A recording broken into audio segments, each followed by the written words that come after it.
Welcome to Hashmarks and Working Tools, where football meets the craft and hot takes come properly squared.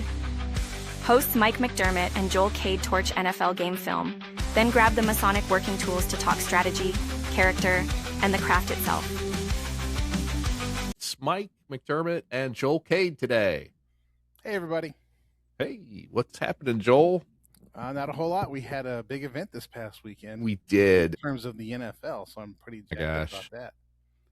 I'm so excited for the season to start.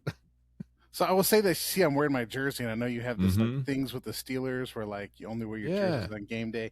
Yeah. But the sad reality is that like the draft is like the only thing the Browns are good at. So this is like this was your Super Bowl. This is our game day. Yeah. But we crush it every year. Like every year we win the draft. I was kind of mentioning this last time that every year we go in there and we just destroy the draft. And I think it's interesting that now that some of the rhetoric is, well, the Browns do a great job in the draft. They just can't win on the field, which was literally what I was saying last time. But like, I mean, was that independently verified that the Browns won the draft this year, or do you just feel like they won the draft this year? Well, I mean, just go to some website, go to ESPN, go to Fox, go to The Athletic, go to anywhere you want. They'll tell you the Browns either had the best or the second best draft this time around. So, I mean, it's typical. We do a great job in the draft, maneuvering up and down, back and forth, when to grab players, when not to grab players, and then just we hand this over to Kevin Stefanski, and it's like, why did we draft Dylan Gabriel? And like, you know, the head scratching move. Yeah. Well, yeah, you gotta let me know. Like, if the Browns usually have a great draft, like, how come it doesn't like transform the organization? You know what I mean? Depends on what you mean by a great draft, right? So if you look at the draft and say, did they get value? And I'm not a big fan of these discussions, but some people really are, right? Did you get value for your picks? The Browns always get value for their picks, right? They're always trading forward, backward, up. You know, the whole poker game we talked about last time. Yeah, the Browns just dominate that situation. And by the way, there's a great article on Yahoo Sports where the Browns allowed a reporter to come in and sit in their war room, their draft room for like the first round, and she wrote about how the whole first round of the draft went down, who reacted to what, and all this kind of stuff. And it was interesting. So if you want to kind of get an inside view on what the Browns are doing and how they operate, right. One of the takeaways was the Carnell Tate situation. I know we were texting during the draft, and I was just saying the Browns just need one team to do something stupid, and not that Carnell Tate is a stupid pick. It's not. It's just there were, like we discussed, there were 5 elite players, and you needed somebody in the top 5 to pick a non-elite player. Yeah. For one to fall, and then we could like trade out and all kinds of stuff.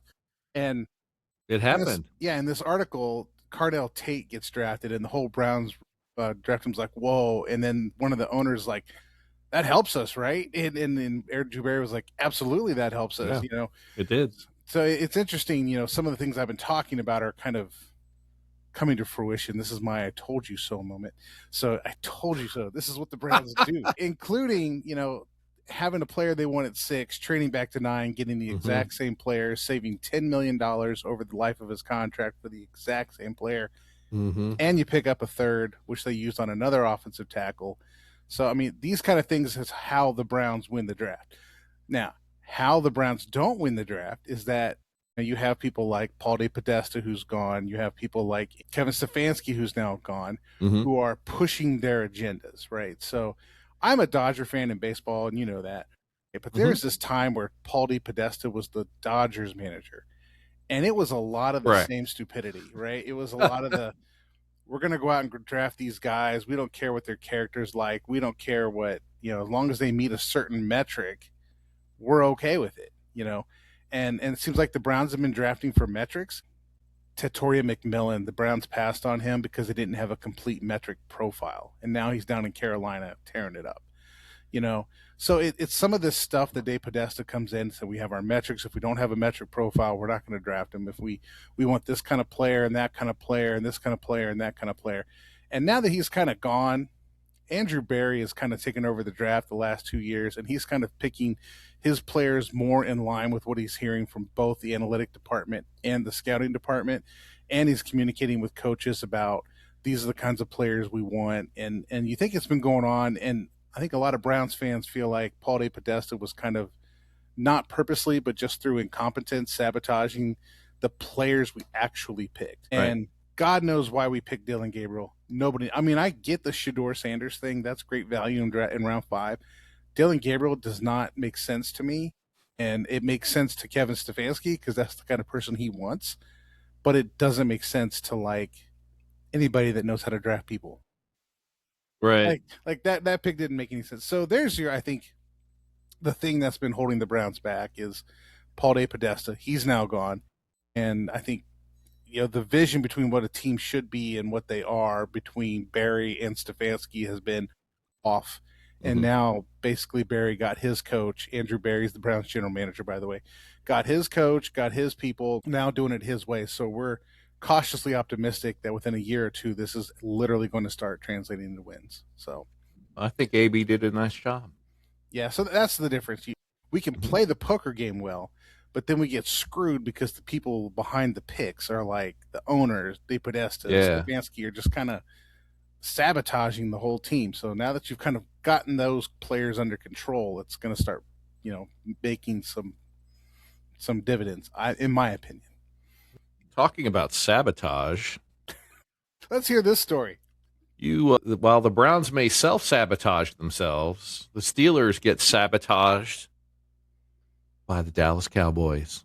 All right, tell us what happened, Mike. What happened? Okay, well, I mean, you had the Mekhi Lemon, right?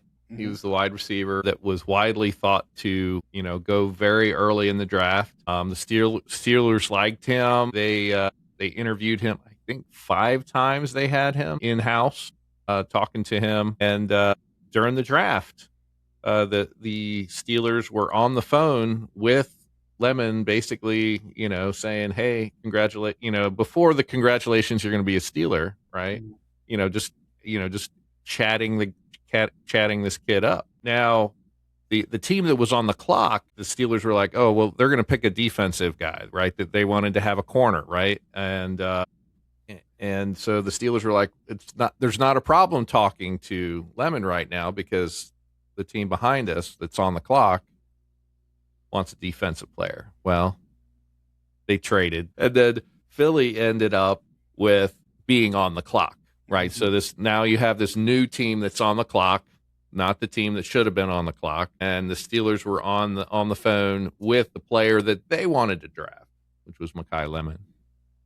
So as all of the insiders have discovered now, Dallas, as you recall, the head coach for the Steelers now is McCarthy, right? A former Dallas coach. And when McCarthy left the organization, he took a lot of his trainers, he took a lot of his coordinators, and, basically drained the Dallas organization of staff, right? Because, there's not a whole lot of people that, swear allegiance to Dallas's owner, Jerry Jones. Right. But they do swear allegiance to Mike McCarthy. Right. Right. So they left town. They came to Pittsburgh. Now, there were other, former McCarthy folks still left in Dallas. And they were the one that made the call. And they said, "Hey, you know what? McCarthy's looking at Lemon right now, and to Philly." Right. And said, "Hey, okay. time to make your move on Lemon because the Steelers are looking at him right now." So they coordinated that swap. That trade occurred, and so was Dallas on the clock in front of? Correct. Okay. Correct. Right. Yes. Yeah. So, okay, so go ahead. Yeah. So that's basically how that happened, right? So you had somebody from the Dallas war room call somebody from the Philly war room and said, "Hey, the Steelers are on the phone with Lemon. We know you want him. So let's trade." Did somebody from Pittsburgh tip off, or did somebody from Dallas call Pittsburgh to find this out? Because if there's nothing like that is going on, this is just good maneuvering by Dallas. Like I'm going to give Dallas kudos for that. But if there's some behind the scenes shadiness, something not on the level, I mean, I don't... Well, so exactly right. So like the Steelers felt like they got screwed on this deal, right? They feel like that they really, they they really got cheated out of, probably the top wide receiver in the draft. So, fast forward about 3 days, and Dallas is now lodging a complaint against the Steelers for being on the phone with that player when they weren't on the clock, because there are rules about the draft as far as when you're allowed talking to a player. The thing is the Steelers had no idea that the trade happened because they were on the phone with the guy right there, right? So then the trade comes in, right? And I don't know how the time sequence is. I mean, you and I were watching it on television, and so we know when trades are made because it comes across the screen. But if you're in a war room and you're just like, working with guys, taking paper, right? Doing stuff in the war, you're not watching the television to see that trade happened, right? Right. So, Steelers are just doing their thing. So now, they're getting charged for a violation during the draft. I got a lot of thoughts on this. Not all of them are like, pro Pittsburgh at this situation. Oh, that's fine. Yeah. Hey, I want to hear it. Tell me. What do you think? What do you think? I will say, here's a few things, not to be provocative, but here's a few things. One, Philly was involved. Okay. Mm-hmm. And as I've said on multiple occasions, the Eagles do a tremendous job, like the Browns do, of like owning the draft. Like it's always either the Eagles or the Browns that are winning the draft every year. And Baltimore is another one of those teams, like I'm talking about. I might throw Dallas into one of these teams. They're doing pretty good with their draft stuff here. There's nothing wrong with Dallas if they have no inside information calling up Philly and saying, because they know Philly will move up. And if they think Philly wants a receiver, they may, play their hand, right? Hey, look, Pittsburgh behind us wants this guy. And if you want him, you got to come up and get him. Right. And then they're looking to go back and get another player. Maybe they felt like they wanted to go back. I don't know. I don't know what Dallas is thinking right there. Right. But yeah, I mean, like Dallas kind of played that situation, provided they didn't have some kind of inside information, which they did have insider. I mean, that was the communication. Right? Yeah, that was the insider information, right? So, like, the guy from Dallas, one of the coordinators from Dallas, was on the phone saying, "Hey, so what are you doing here next?" And then, the Pittsburgh guy probably thinking needs to shut up. Probably needs to shut up, right? And he didn't, right? And he said, "Yeah, we're going to be picking lemon, right? Because you're going for a defensive guy, right?" Like the Pittsburgh's got to clear up those leaks. They got to stop those leaks. The Browns had this issue, maybe 10 years ago, and I think it was Buddy Boy. I can't think of his name. The guy who's in Detroit right now, basically fired a bunch of people. And he sent out false information to all these different people. It's like this Game of Thrones thing, right? Where you pull in people and you tell them all different things. Yeah. And then you find out what comes back to you, and then you fire the person that did that. Exactly. Like, the Browns went through a purging like that back in, I'd say, 2017, 2018. Right around the time they're picking Baker Mayfield, all of a sudden, like, this stuff ended, right? And that's where Pittsburgh needs to get to. They need to just end. I saw this interesting chart, and that's the other point I want to make. I saw this interesting chart where they're talking about teams who got the best value out of the draft over the last 10 years. And number 1 is Philadelphia. Number 2 is Cleveland. And number 3 is Pittsburgh. I thought, well, that's really interesting because Pittsburgh just sits and takes. Like, they don't really play the poker game. They just kind of sit and take, right? So one of the metrics is how many picks, how many attempts have you had at picking versus how much value you have. Like, so Pittsburgh, for the amount of picks they've had, have the third amount best value, right, in the draft behind, like the two guys that pretty much just own the situation. Right. It was interesting though, because Philadelphia also had the number 2 most picks in that time period, and the Browns had like the 6th most picks in that time period. And I think it was the Ravens that had the most picks during that time period. But Pittsburgh had the 25th of 32 most picks, which means they're not taking a lot, right? They're not moving around, they're not moving back, they're not maximizing their value of their picks in the draft if you're just sitting and taking, right? So they've got to know that Dallas, who they want and who they're talking to. And they got to know who potentially wants to move up ahead of them to get, a wide receiver.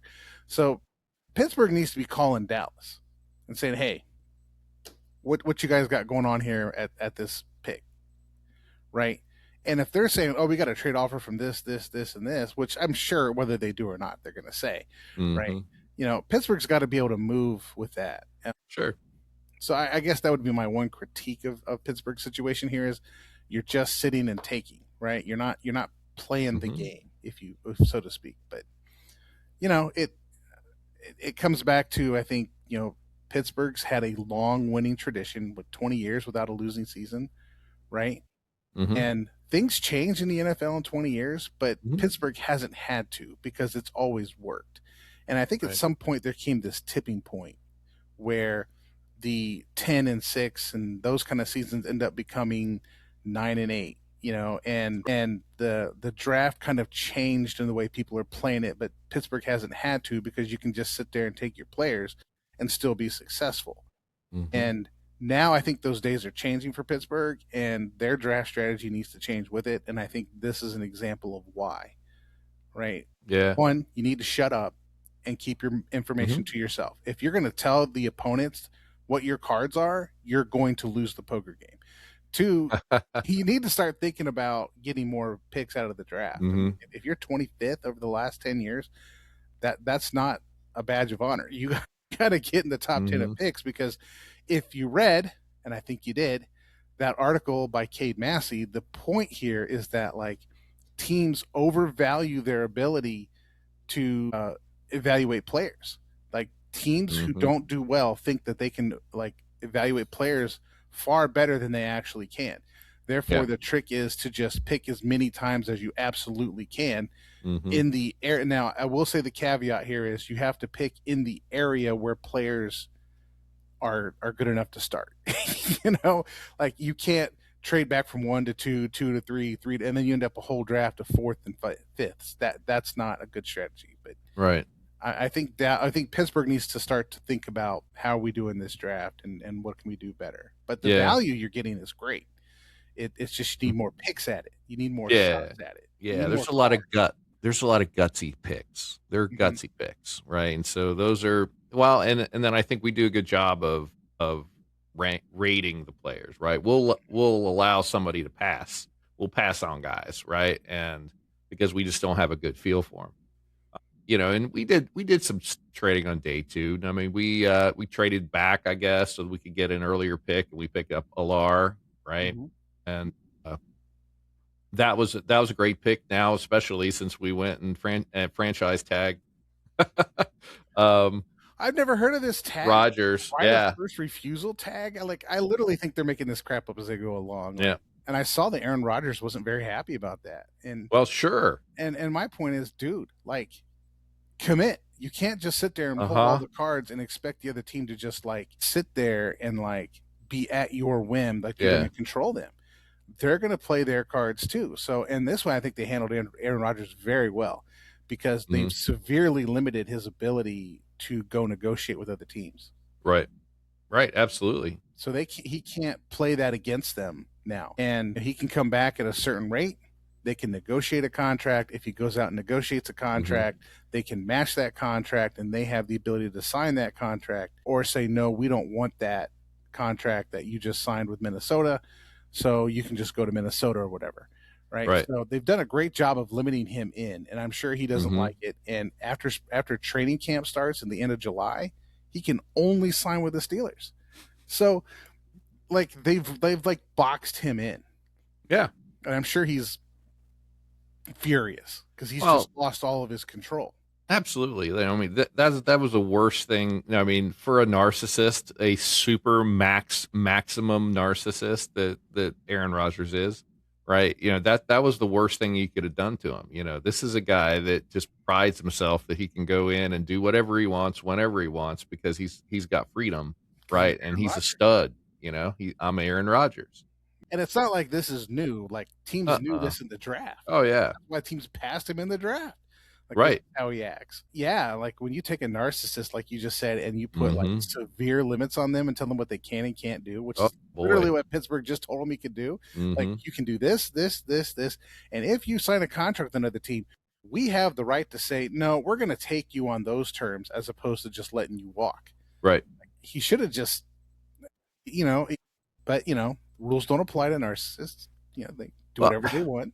Yeah, no, I mean he's got, he could have maybe 1 or 2 more years, as a quarterback playing for somebody, but he's not going to be playing for the Steelers.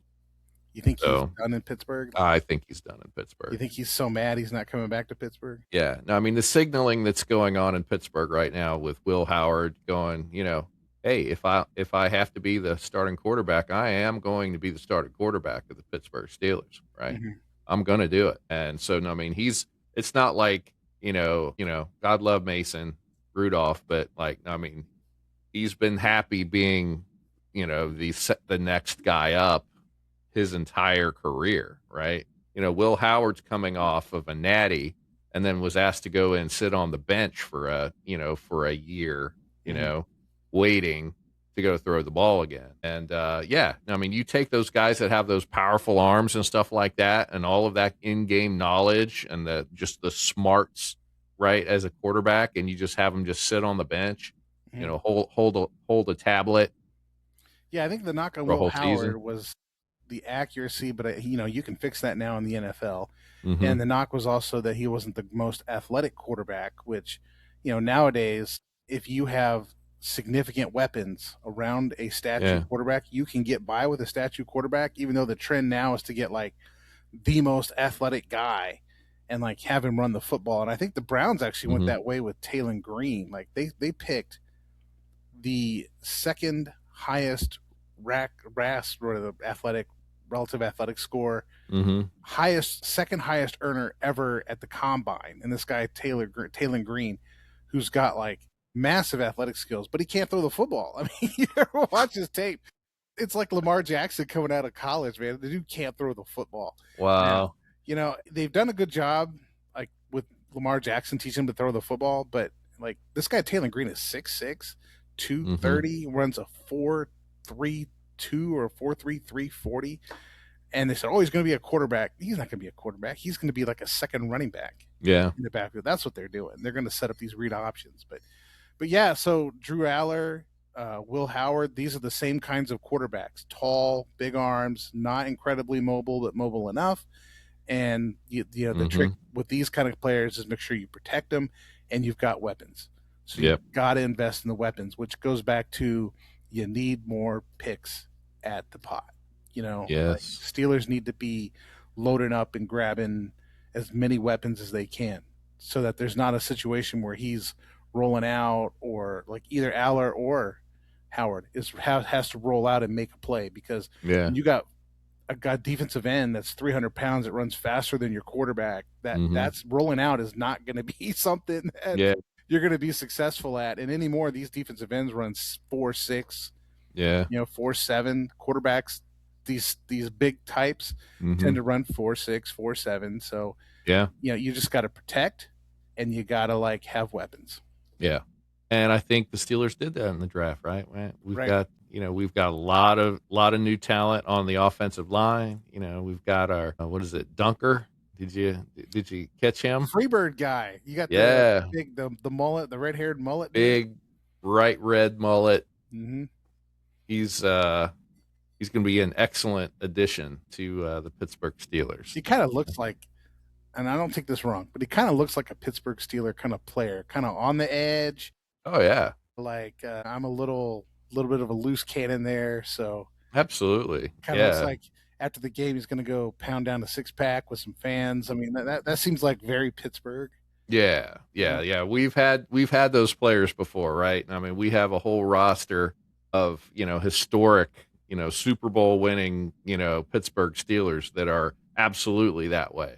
They play to the whistle, right? And in college, even, you start not playing to the whistle, right? You're just, in the third quarter, just like hit, the ball's already past you. Don't worry about it, right? But yeah, Dunker's the guy that just keeps on jumping on top of you and knocking you down and blasting you in the helmet. There you go. Just because he can. There you go. I was happy to see the Browns pick a guy. Like every year when we get draft picks, my first question is always, can this kid return punts? Yeah. Like, period. We have the worst punt returners in the NFL. It's awful. And I'm like, can he return punts? Then they draft this kid, Casey Concepcion, and the first thing they say is, well, this is going to transform the Browns punt return. Punt return. Game. Like, finally, we sat there and got a guy that can return kicks because, oh my goodness, have you seen? You've seen these Browns players attempt to return kicks. It is ridiculous. Oh yeah. One year, Mike Patton sent out a safety, and told him, just catch the punt. I don't care where the punt is, just catch it. I don't care if you put us inside the 20, if you catch it on the 1. I don't care. Just catch the punt. Like, that's how bad it was. So, yeah. And it hasn't gotten any better. So I'm hoping Casey Concepcion can do something with the return game because it's bad.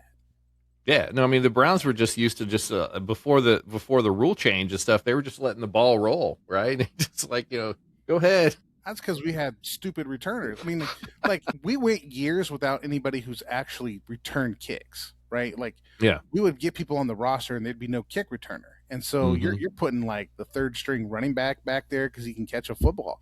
Not that he knows how to return kicks; it's just he knows how to catch the football in the air. And like punt returners, I mean, ever since we got rid of Donovan Peoples-Jones, there was nobody that really could return punts. And Peoples-Jones ran like a 4.7. Like, he wasn't even a fast receiver. You're just like catching it and getting tackled because you're not that fast. So I'm hoping Concepcion can do something. Let's go ahead. Anything else you got, man, before I decide to switch gears? No, I'm good. All right. So during the draft, we were talking, and if you ever get a chance to chat with Mike McDermott during the draft, you should. We were chatting it up about the NFL, Jerry Jones, and some of this, like, why is everything all over everywhere, and why does it always cost so much to watch the NFL football games? And I think part of this conversation began with the court ruling that came out last month. And I was kind of mentioning, like, oh, this is another blow to the NFL, so we'll see what happens. But then, Mike, you asked me the question. Go ahead and ask. Yeah. So why does it cost so much to go in and watch all of these games during the season? All the streaming channels and stuff. There's like 11 channels that I have to go in and buy. Right. And it's all Jerry Jones's fault. It's just like the gambling. Jerry Jones is the one that brought in the gambling situation. Although Robert Kraft is all on board, it was Jerry Jones that brought in all the gambling situation. So I actually did some research, and I compiled kind of like the history of what happened with NFL and how they fund and how they get money from networks and why. So if you give me about 10 minutes to explain this. I want to know. This is interesting because, I have vested interest because on Sundays, there are 2 Ohio teams that play, that will always overtake the local broadcast. So I'll never get to watch the Steelers, right? So, right. So let's and I put this so that you can see these championship banners. And I put this up for a reason for this conversation, because I'm going to say some things that are going to be completely unbelievable.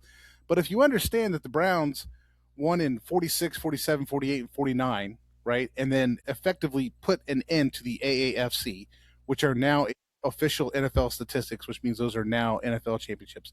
And they won in 50, 54, 55, right? Which means the first year they were in the NFL proper, they won the NFL championship, and then 3 years later won it again. So I want you to understand in the background how dominant the Browns were in that time period, because it's that time period where broadcasting and broadcasting money came into the NFL. And the person who ran, and I'm giving away some thunder here, but the person who actually negotiated those contracts was the Browns owner. Okay. So way back when Jim Brown. No. We're talking Art Modell. The devil of all devils, and I hate to say his name. May he curse and die forever. Art Modell. May he live in perpetuity. I shouldn't do that, but like, he deserves it. Let somebody else judge him, but he deserves it. All right. So way back when the NFL was getting into TV. Yeah. Okay. Pete Rozelle came up with this idea that we are going to think in groupthink. So when we sell TV contract rights, we're going to sell it as a package, right? We're going to sell the local broadcasting rights to all 32, and not the 32 at the time, but to all 32 NFL teams as one package to one network. And that network was CBS. Okay. Then they decided, okay, we need to have somebody who understands television and the way television works negotiate with CBS. That turned out to be Art Modell, because Art Modell, before he bought the Browns, was been in advertising and that part of the world of advertising and marketing. Okay. Sure. And as an advertising and marketing, he had friends at CBS who ironically had tipped him off that the Browns were for sale. And that's how he literally bought the Browns, was that somebody at CBS tipped him off this was going on. Huh. So when it came down to selling broadcast rights, and CBS wanted NFL broadcasting rights way back in the 50s, the 40s and 50s, the NFL said, okay, we're going to have Art Modell do this. So Art Modell went in and negotiated the first contract. Now I've got a series of footnote or texty sticky notes, so if I'm looking down, just understand I'm following the narrative here. Most people are listening to us on the podcast. All right, cool. So in 1961, the NFL sold all of their broadcasting rights to CBS. Okay. In 1961, a lawsuit was brought to Congress. And then the NFL lobbied Congress and convinced Congress to give them an antitrust exemption, meaning they can sell all their broadcast rights as a unit, even though it is a trust or it is an antitrust violation, because they're unilaterally owning the rights to a particular situation. It's a monopoly. They have a monopoly, and they're selling it off as if they owned a monopoly. Yeah, at the end of every NFL game, it's like any recorded blah blah blah of this NFL game is prohibited without permission of the National Football League. Right. So the Congress basically gave the NFL a monopoly and allows them to operate as a monopoly. Yeah. Okay. Now, the other sports franchise, I want to just to set a side narrative. Like, here's a sub narrative going to happen here. Look at the way other franchises operate, other major sports operate. MLB lets their teams sell their individual local broadcasting rights on their own. The NBA did this for a long time, and I think they still do this. Let the local teams sell their local broadcasting rights. The NHL, I think, just sold all their. I think they have local, but they also sold their national package just to ESPN, and I think ESPN also has the NBA ticket. Okay, so their models that they're working on today are fundamentally different from the NFL's model. The NFL's model is we're selling it as one package to a group, like back in 1961. But you see the contrast. They can make a lot of money from one broadcasting company because they sold all the rights, as opposed to MLB. Right now, you've got one company that's gone bankrupt, and all these teams are selling their rights back to MLB because the teams, the local markets are, faltering in terms of local broadcasting, except for the Los Angeles Dodgers, by the way. And that's a whole fascinating story about why the Dodgers have so much more money than everyone else. And it has to do with local broadcasting rights, but we can get into that in a whole different situation. And Frank McCourt, may he have a hard time. You don't like that guy either, huh? Frank, look, this is a whole aside about the Dodgers, but let's just say Frank McCourt is on par with Art Modell. With Modell, okay. Except he never moved the team. But other than that, he just destroyed the team financially. But anyway, that's the Dodgers. They're now recovering from that. Whatever. All right. So now what we have in 1961 is basically the NFL can sell their broadcasting rights as a monopoly to whoever they want, and they basically sold it to CBS. Okay. They used Art Modell. I'm going to recap my notes here because Art Modell is the one who had all the knowledge of how to do this. So what they did was sell it to one place, like CBS. Right. There they went. Now, in 1993, this is where we start to get into the Jerry Jones era. Oh, boy. 1993 rolls along, and CBS, and I think they had broadcasted with somebody else, like NBC or ABC, had come along and just said, look, we're not making money because we're paying you so much money. We're not making money on the broadcasting of local NFL games. And Art Modell negotiated a deal with CBS and their local partners, which this point, like I said, it's like NBC, ABC, CBS. They spanned out. They sold the NFC to one team, the NFC to NFC to one company, the AFC to another company. Yeah, I remember that. Yeah. Okay. So CBS comes back and says, we're not making money off the NFL. And so Art Modell's like, okay, what do we need to do? Because we're going to work with our partners and we're going to make sure everybody's solvent in the whole situation, and negotiated a series of rebates. Okay, so that when if quote unquote CBS loses money, the NFL is going to pay that money back. Okay, Art Modell comes to the NFL owners and says, well, we've negotiated these rebates and this is what we're going to do. Okay, Jerry Jones loses his crap and basically tells Art Modell, and I'm paraphrasing, that he's an idiot. He doesn't understand money, doesn't understand how money works, which, I mean, in hindsight, I think Jerry Jones is probably accurate when it comes to Art Modell. I mean, like he took the best team. Now, before we get too much in the story, I need to backtrack on something. It's going back to the Browns, isn't it? Backtrack something. Art Modell negotiated a series of contracts for Monday Night Football. Okay, pioneered Monday Night Football with, I believe it was ABC at the time. I don't remember what team it was. But when Monday Night Football came out, they said we don't think we can make money on on Monday Night Football. So Art Modell said, "Look, we'll take the Cleveland Browns, who were the New York Yankees of football at the time, and we'll put them on the first Monday Night Football game." Okay, and they said, "Okay, great. We'll line up the Browns, who's probably the most popular team at the time, against a mega city team, which is the New York Jets, and we'll have them play on the first ever Monday Night Football game." Given that they put the Browns a disproportionate amount of times on Monday Night Football that first season, that contract got signed. Then the NFL said, okay, we have these teams that are struggling financially, and we got this powerhouse in Cleveland that like everybody loves because they're winning all the time. Think of like the Patriots dynasty or whatever. But again, I'm going to point out 10 championship games in 10 years between two leagues, right? Imagine a team going to the Super Bowl every single year for 10 years and winning 6 of them. Like that's what the Browns were doing.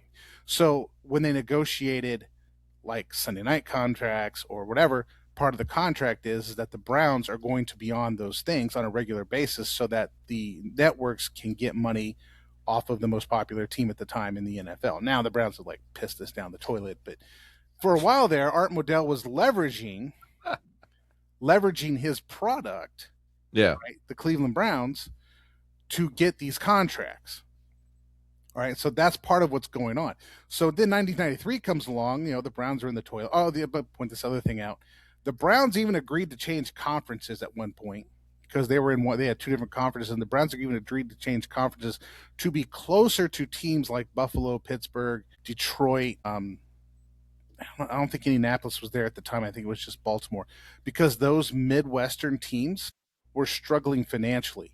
And the Browns were basically kind of like the Hulk Hogan of wrestling, where everywhere Hulk Hogan goes, people go. So they said, okay, we're going to have them play Pittsburgh twice, who is struggling. And we talked a little bit about Pittsburgh's struggles as a franchise. We'll have them play Pittsburgh twice. We'll have them play Detroit a lot. I mean, Detroit and Cleveland have a trophy they play over. That's how often they play. Yeah. Right. And we'll have them play Buffalo. We'll put the Browns playing Midwestern teams because the big markets on the coasts can carry the coasts. And that was part of the NFL marketing strategy, was to have the Browns like play all these Midwestern teams to prop up the Midwestern teams, while the left and right coasts, the New York and the LA's, LA's still a market they've never really cracked. But that's they have too many Steelers fans that live there. Probably, I don't know. You need to move and establish. I mean, I don't know what's going on with LA. But anyway, so Modell was leveraging the Browns, and come about 1990s, the Browns were not good, right? Like they brought in Belichick, they were starting to, trying to turn things around. But the good news was that Pittsburgh's doing well, right? And they're getting a big fan base, and Detroit not so much, but Buffalo's kind of picked it up recently. So the Midwest teams are starting to really get a ground root in what they're doing. So when 1993 rolls around, Art Modell has no team to leverage back and say, okay, you're losing money, therefore we'll just put the Browns on more things. Right. The only team you could have done that with was Dallas. Yeah. Who's Jerry Jones, right? Jerry Jones. So Jerry Jones is over my dead body. Are we doing something like this where we're going to like basically pimp the Cowboys out? Pimp out the Cowboys in each division. Right. And like try to make money when the Cowboys are basically carrying the NFL at that point, because the way they generate revenue in terms of ticket sales is 60-34. Now, this has changed recently, but that's the ratio. So when Dallas would go somewhere, they would only get 34% of the revenue. And even then, that revenue nowadays is divided over the season. So you have to report 66% of your local ticket sales and revenue, and then they divide the pot of all of it up and then divvy out 34% to all the teams at one time, which is why Dan Snyder was ultimately sued by the NFL for fraud. Now, Jerry Jones said, we are not doing with the Cowboys what we did with the Cleveland Browns. We are not going to have them become the team that props up the entire NFL. Right? So we're done. So Jerry Jones looks at Art Modell and says, "You're fired." The owners fire Art Modell because they think he's a financial idiot. And by the way, 3 years later, Modell moves the Browns to Baltimore because they agreed to pay off all of his debt, pay him a bunch of money, and basically he didn't manage money really well, did he? No, and then he got into a bunch more debt in Baltimore, but then didn't have to pay that back until he sold the team. So then he sold the team to Bisciotti, who owns the team, Biscotti guy who owns it now, but kept 1%, so he didn't have to pay back his debt. That is Art Modell. Screw this dude. So he screwed over Baltimore after they did all that stuff to him. Anyway, apparently he was good with money. Well, he knew in the end how to take other people's money and not pay it back. Like he was like a leech. Anyway, so Jerry Jones. Back to Jones. Jerry Jones says, "Look, we're not going to do this model anymore where we have partners. We're done. If CBS can't afford to make money off the NFL, this is not an NFL problem. This is a CBS problem." And then proceeded to basically say the rights to the NFC local games is up for grabs and enter into the "we'll sell this off to the highest bidder" era that Jerry Jones has instituted, that in some respects we're still living in, although that's changing as we talk. Okay. So Jerry Jones came in, sold the rights to the NFL, basically like put it up for auction, and then sold the rights to Fox and Rupert Murdoch, who was a mega billionaire, right? Because Murdoch wanted to build Fox on the back of NFC football games, which is what they're still doing at this point. Fox paid $1.5 billion in 1993 to say we want NFC football games, as where CBS is saying we're losing money. So then from that point on, every time a contract came up, Jerry Jones sold it off to the highest bidder. So if ABC wanted Monday Night Football, just pay me us the most money and you get Monday Night Football. If you want Sunday Night Football, pay us the most money, you get Sunday Night Football. Okay, so we've entered in the era of, hey, everything's up for grabs for the highest bidder. All right. Oh, I'm not getting into lawsuits yet. So the other thing Jerry Jones did, before we get into lawsuits, the other thing Jerry Jones did was said, "I'm going to make local money. Screw you people." Right? Because he felt Dallas was a big local market. It felt like he can make local money. So instead of doing national advertising in stadiums, he pioneered the idea of local advertisement in stadiums. He pioneered the idea of local marketing in the area and developing relationships to make money locally that those teams could now keep. And so this is why we have lawyers. Heinz Field. Lawyers with jingly phone numbers, you know, like sponsoring the Browns, or Huntington Bank Stadium, or, you know, Heinz Field, or Acrisure. This is how you get that stuff going. That was Jerry Jones basically selling off naming rights. If you can bid it off, Jerry Jones is going to sell it to you. Right. Okay. So it was just a matter of time before Jerry Jones realized, well, look, if we created Monday Night Football, we could sell that off to the highest bidder. And if we created Monday Night Football, which we already had, we can sell that off to the highest bidder. We could sell off Thursday Night Football, or Sunday Night Football to the highest bidder.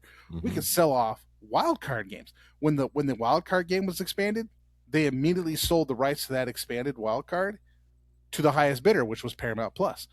Holidays come along. They look at the NBA and they're like, look, the NBA gets all kinds of ratings on Christmas. Yeah, they do. Why aren't we playing on Christmas?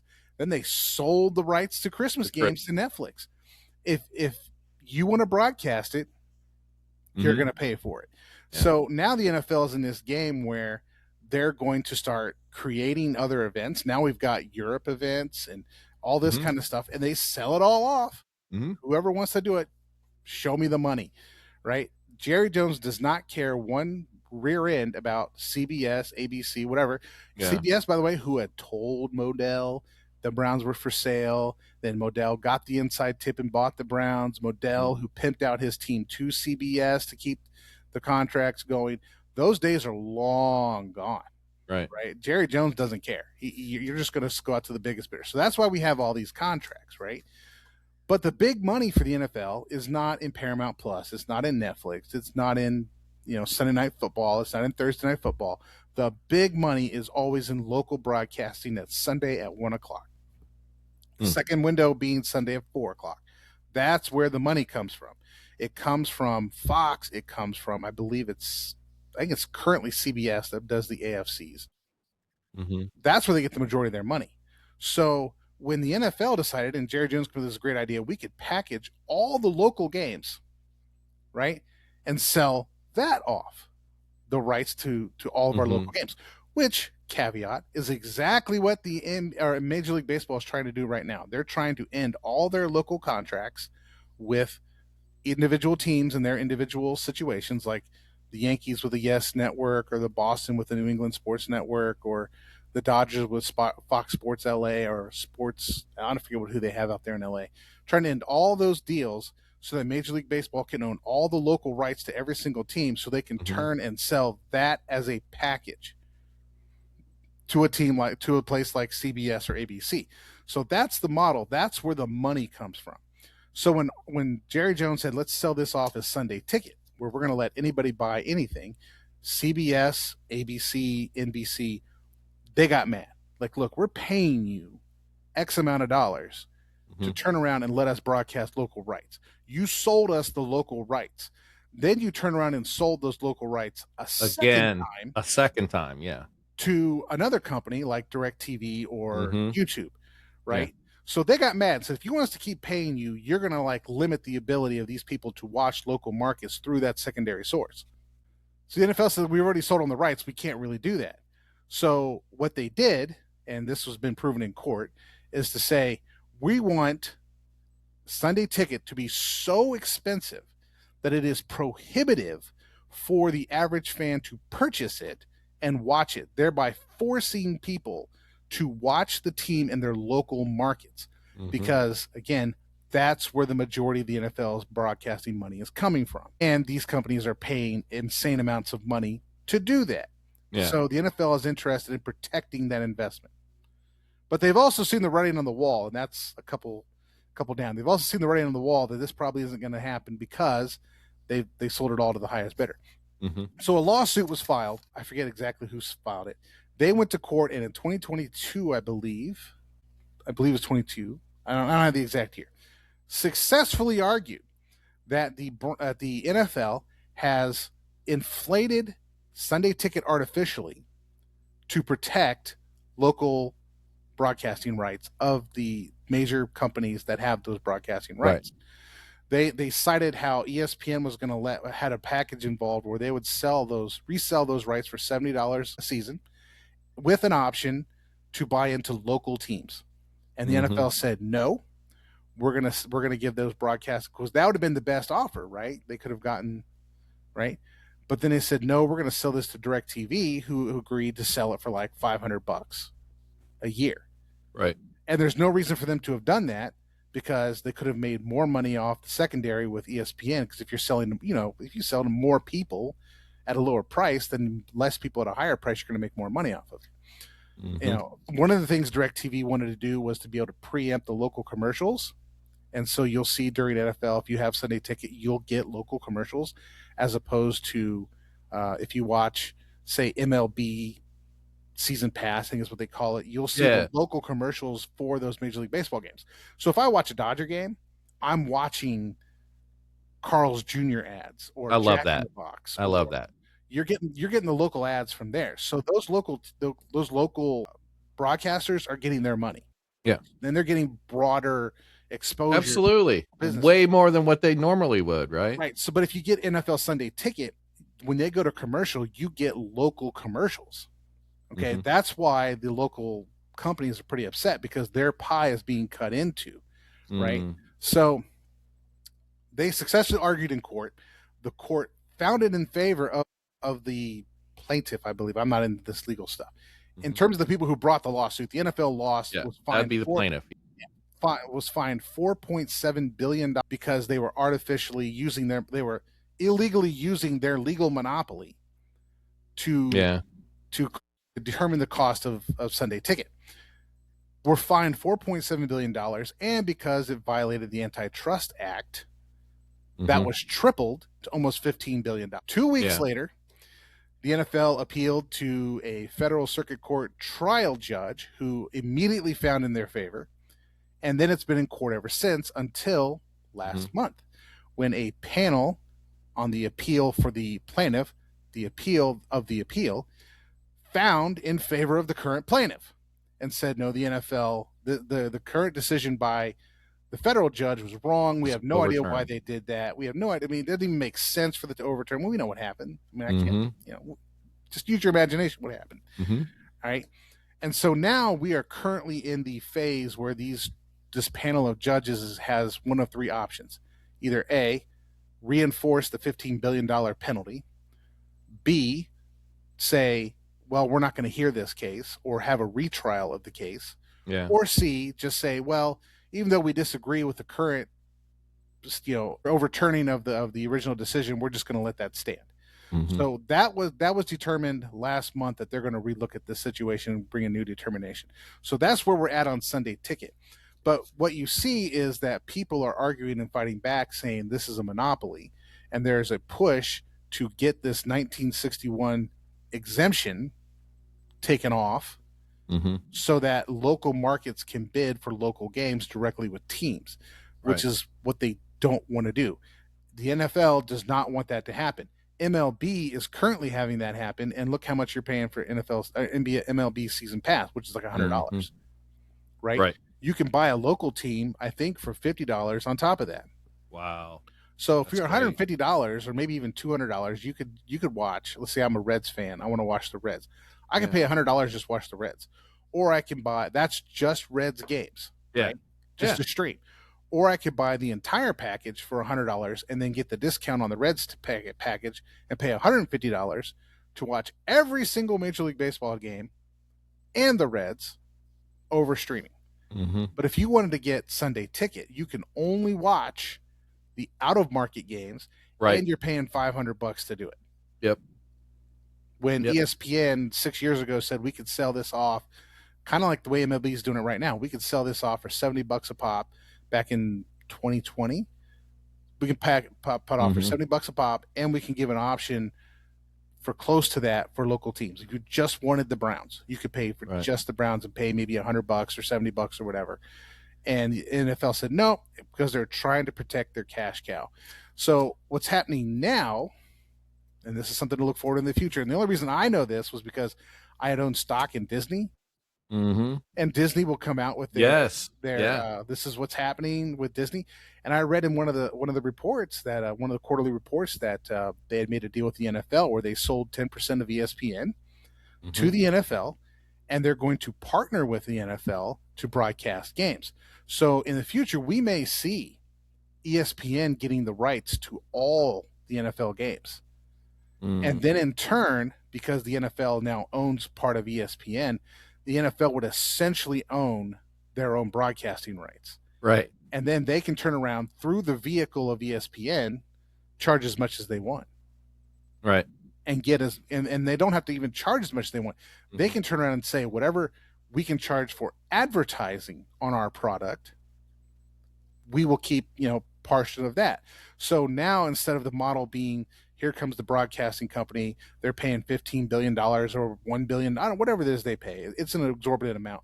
But then they're going to go get that back off advertising off local advertisers. That's the gamble. Now the NFL is saying, we want a piece of the advertising pie. So we're going to own the company that broadcasts the games, and we're going to get a spot of the broadcasting, and we will make hand over fist money because we're getting all the advertising dollars, or a significant portion of the advertising dollars, because we own the company as a kind of like shell company, basically, that broadcasts the football games. And ESPN or Disney's all more than happy to do this because they can use, Sunday Ticket or local football games to turn around and say, well, if you want to watch ESPN, you got to buy Disney Plus, you got to buy Hulu, you need to buy the whole package. Right. So they're making money on their streaming services, which streaming services are notorious for losing money. So they're going to try to make money off the streaming services by limiting access to NFL games only through ESPN. That's coming. But it represents a new model of making money because now they're just making money off the advertisement directly that they're selling, as opposed to going through a third party through CBS or NBC. So there you go.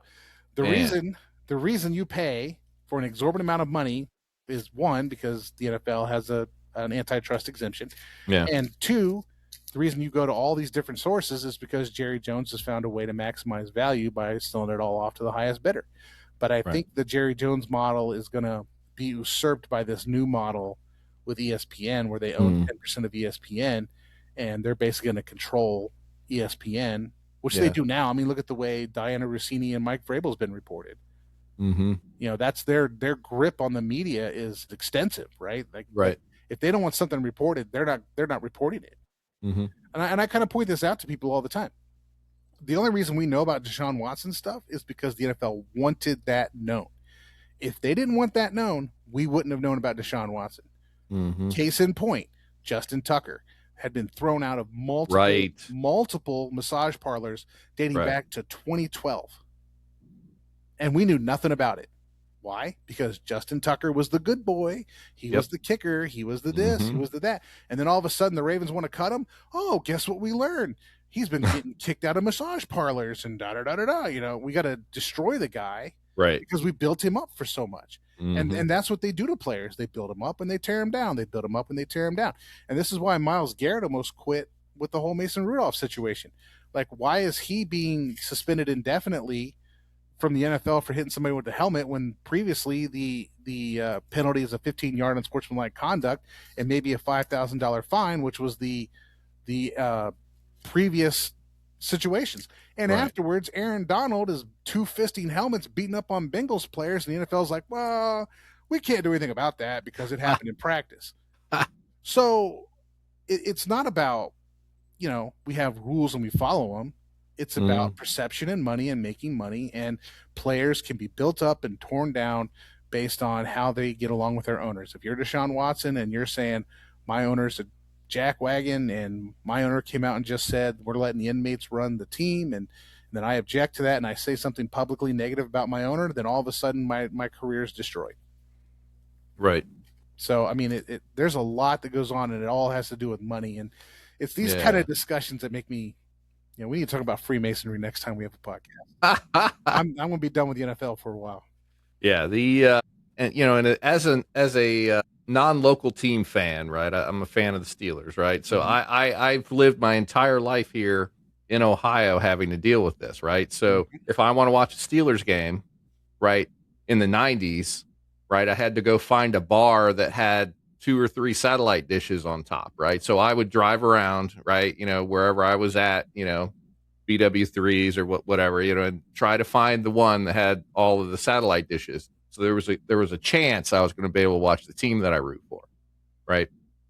You know, fast forward a few more years into the mid 90s, right? Then all of a sudden people in Pittsburgh would go in and connect their PCs that had TV cards in them to their television, right? And then broadcast over the internet, you know, on these like IP addresses. You type the IP address in to go in and watch the game off of a computer that's streaming the game, you know, in Pittsburgh off of their TV card, the local broadcast, right? That's what the mid to late 90s were, you know. And now you have these mobile apps and stuff on here that, again, I mean, they, as fast as Apple goes in and Android takes those apps down, another app gets built to go in and do the same thing, to go in and stream the games in 4K, you know, over the phone. So these fans will find a way to go watch the team, right? And, you know, and not have to pay exorbitant amounts of money to go and do it, right? So we're cheating all of the people trying to make money, you know, with these, you know, streaming services and stuff like that. It's just terrible, right? I mean, back in the day, right, you know, you could go turn on your television, you know, one channel had on this game, one channel had on this game, and another channel had this game on. You could get great coverage. You don't get that anymore. You know, I have to, you know, two or 3 days before a game, I have to go online, search, and go, okay, so is it going to be a CBS? That's a Netflix. I think it's on Netflix, right? Turn on Netflix. It's blacked out on Netflix because I'm in Ohio, right? So, you know, you still have blackouts in streaming, which is crazy. And it's super frustrating and super expensive to have to go and do this. And just to see some of the channels that are broadcasting, these football games, right? Disney Plus, Hulu, Netflix, Peacock. I had to go. I think I had to buy 2 games on Peacock, right? So I subscribed to Peacock and then unsubscribed as soon as the game was over. Yeah, that is actually a hot item. Like, I don't know if you noticed that Sling will offer like a 3-day pass. Like, they're offering you can pay this much for 3 days, right? And basically, this is for people who want to watch the draft, but they temporarily get rid of their Try Sling for free for 1 week because people come in, make up an email address, get a free week, put in your credit card information, watch the draft, cancel the service, and you're done. So that's the thing. It's like that. It's like that economic principle. The more you restrict something, the greater the black market. Right? If you restrict the sale of NFL games, the black market for NFL games is going to skyrocket. So the only way you get rid of that black market element is to make it affordable and accessible, which the ability is there, but the idea of we're getting money from local broadcasting rights, and that's how we get most of our money, is prohibiting that from happening and is really driving the situation. Right. Yeah, and they're just hoping that those subscribers just forget to unsubscribe, right? Right. This is the way ESPN did. ESPN got rights to own Major League Baseball's season pass, right? And they said, if you want to watch season pass, you need to subscribe to ESPN Plus and then subscribe to or what they do is they offered a free month of ESPN Plus. Once you pay MLB, you can activate it on ESPN, watch it on ESPN, and you will get a free month of ESPN Plus. Not mentioning that you can still watch MLB season pass without a ESPN Plus subscription, but they put the ESPN subscription free, make you put in a credit card to make you think that you have to have the ESPN Plus subscription to watch it. Wow. That's the current scam with ESPN and Major League Baseball. So for anybody out there who has MLB season pass, okay, whatever they call it, you get extra innings or whatever it is. You don't have to have that ESPN Plus subscription. You can cancel that and still watch it on the ESPN app. Or you could just get the Major League Baseball app and watch it through Major League Baseball's app, which is a better experience anyway. Yeah, all of this is going to come crumbling down, because of that, because of the apps that are out there. Probably the best sporting event that has an app is the Masters, right, in golf, right? So there's an app called the Masters app, and you download the Masters app a few days before the Masters, and you can watch every shot of every player. You can just go and say, hey, I just want to follow, Bryson DeChambeau.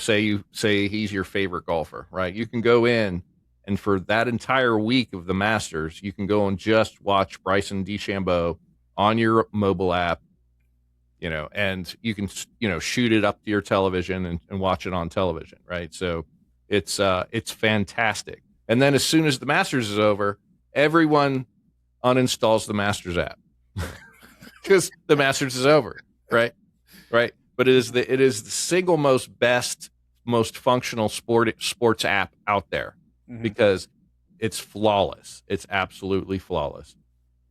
And that's the way I would love to have NFL be. But, Joel, how does the MLB, with their inexpensive model for the fan, operate and allow the teams to make money and allow the stations to make money and that kind of stuff? How does that happen? And the NFL can't figure it out.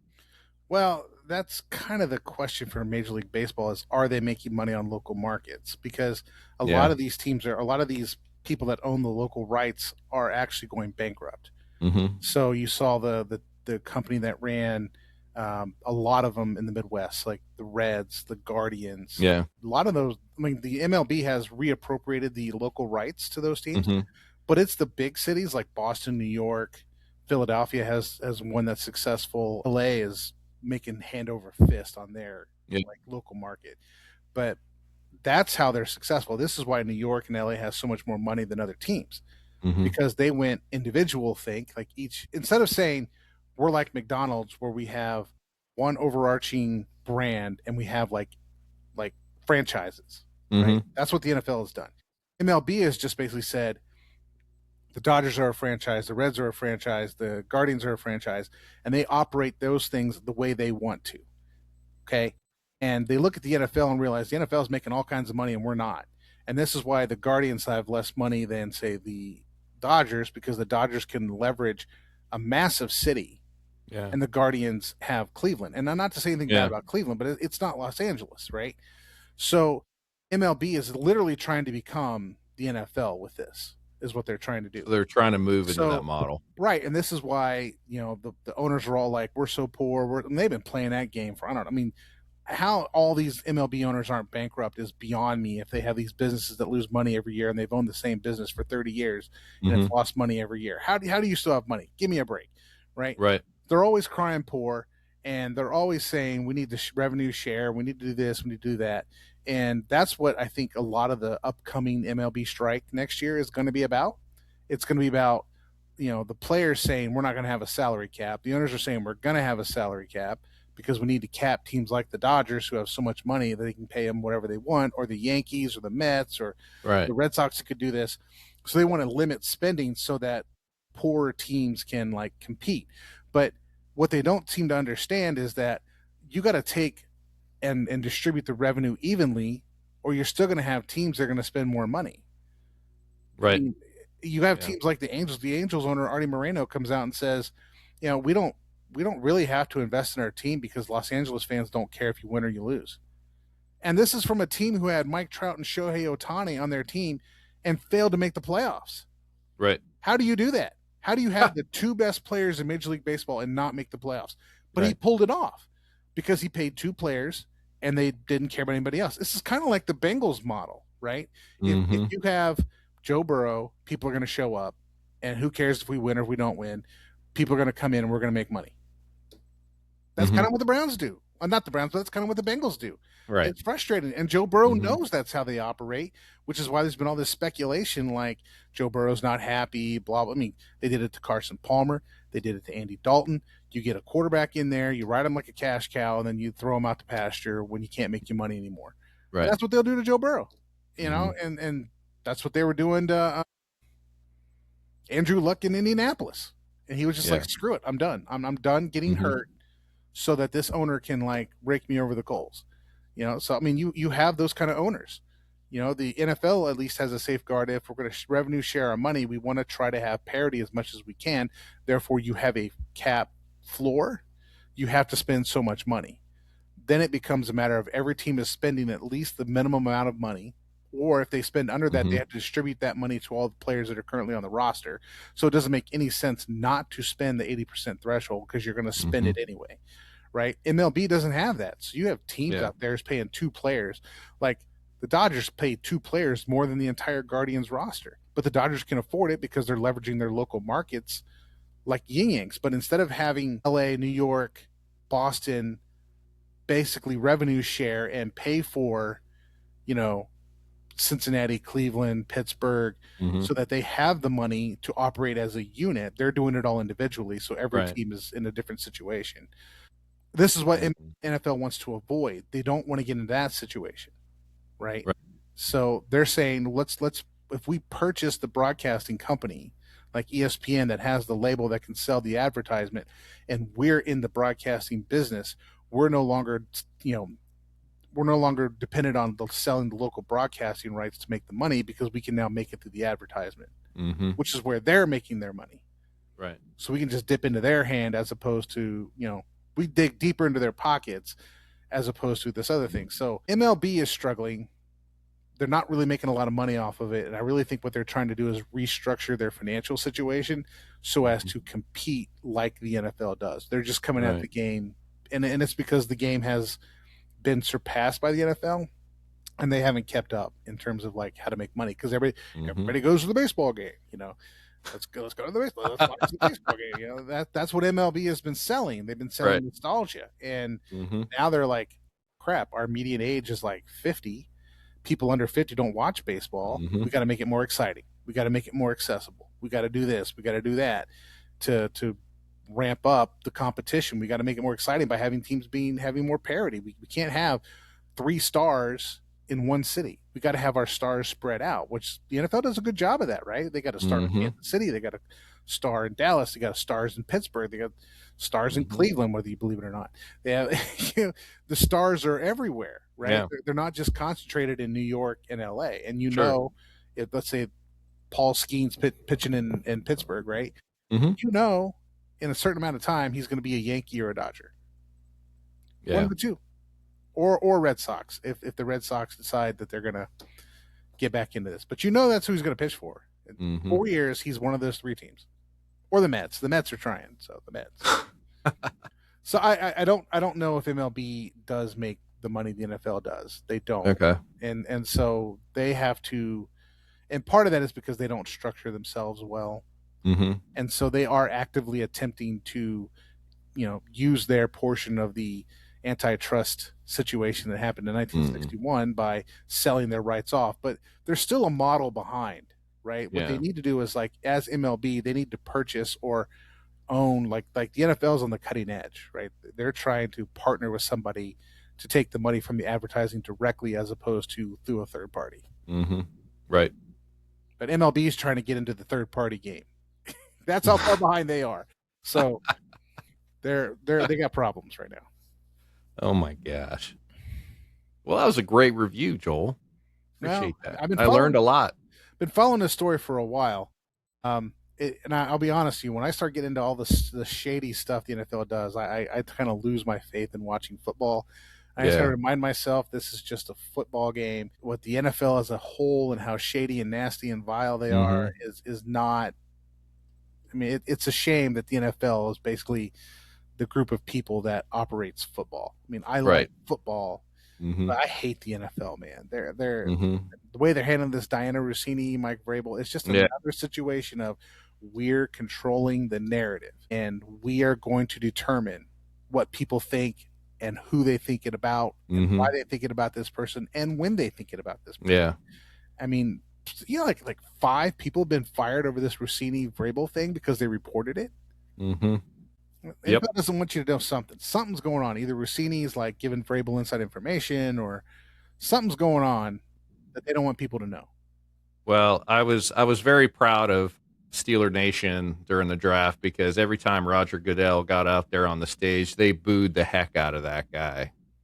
So that trend continues, and there's reason for it. Oh yeah, the Goodell bot. Like, that was one of my little sound clips for my podcast. Every time Roger Goodell will come out, there's this little clip from South Park where they did an episode about Roger Goodell. Send the Goodell bot out. Like he's just the voice for these owners. Like, he has no real independent power. He's just their puppet.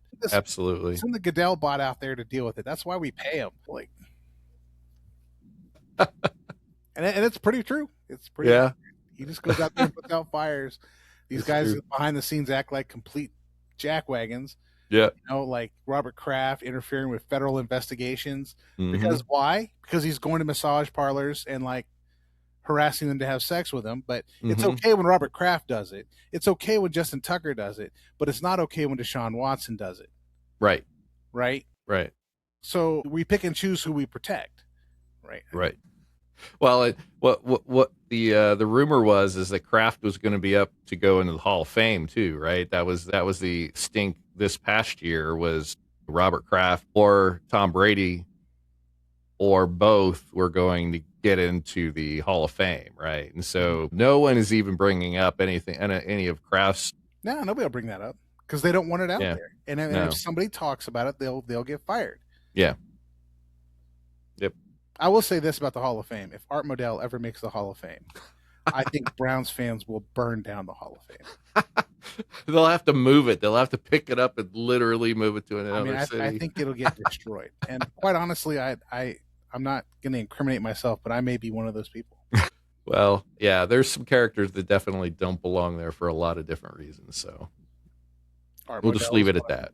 Yeah. Art Modell is one of them. All right, Joel. Well, we didn't go over a whole lot of Freemasonry today.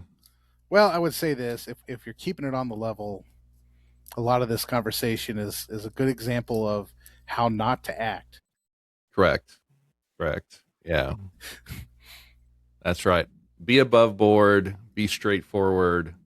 Think about, everyone else.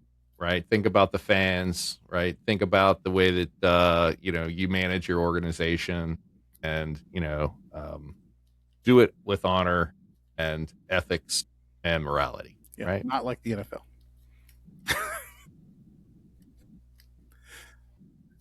All right. Well, I'll go ahead and just wrap this up. This is I'm Mike McDermott. This is Joel Cade over there. And thank you, Joel, for that wonderful education segment there on how these teams have infiltrated into the streaming world. And we as fans are no better for it. So correct. All right. We'll see you later, Joel. Take care. We'll see you. Bye, everybody. Bye-bye. Thank you for tuning into this episode of the Hashmarks and Working Tools podcast with your hosts, Mike McDermott and Joel Cade. This podcast is brought to you by Bash Food Digital Marketing.